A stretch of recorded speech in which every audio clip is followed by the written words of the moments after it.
Hi, my name is Siobhan and this is Beam TV, my weekly show about child sexual abuse and recovery. Today I'm filming against the wall because the sun's out and it's blinding my eyes if I sit where I normally sit, so you get to enjoy the view of my light switch behind me. I wanted to start off by letting you know that I will be making a big announcement on the 27th of March relating to my safeguarding work, so do keep an eye out for that.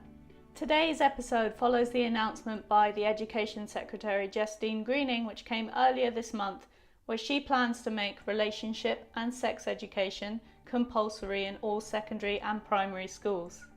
The decision was met with criticism along the lines that educating children about sex is the parents' responsibility and that we should just let children enjoy their childhoods.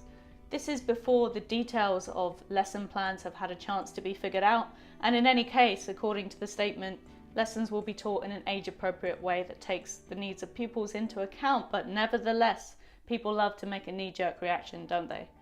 The changes aim to address the new dangers that are faced by children in this day and age, such as sexting and online grooming.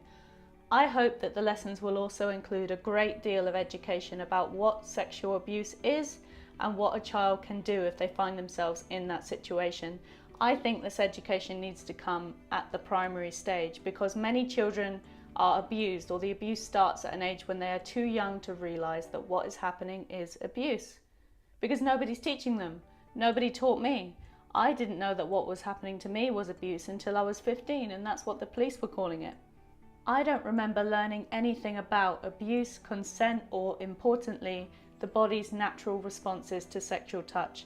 That's an important point because many children are prevented from speaking out because their body had a sexual response during the abuse, and that makes them feel responsible.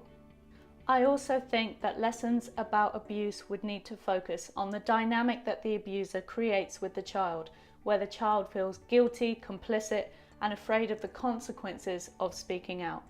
It's not enough to tell a child that if they've been abused, it's not their fault. We need to go further and tell them that it's not their fault, even if the abuser says it is. That's the level of analysis we need to be at, I think, to break through the wall that prevents children from speaking out. If someone had said that to me, maybe it would have been enough to help me to speak out sooner than I did.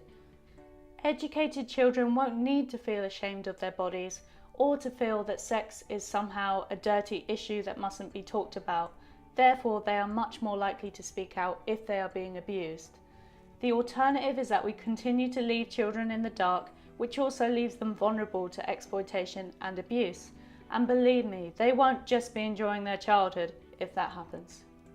Thank you for taking the time to watch to the end of this video. As always, I'm keen to hear your thoughts in the comments below. If you think this is an important subject, then please share and subscribe for more updates about my safeguarding work and ideas about how we can keep children safe. Thanks for watching, and I'll see you next week.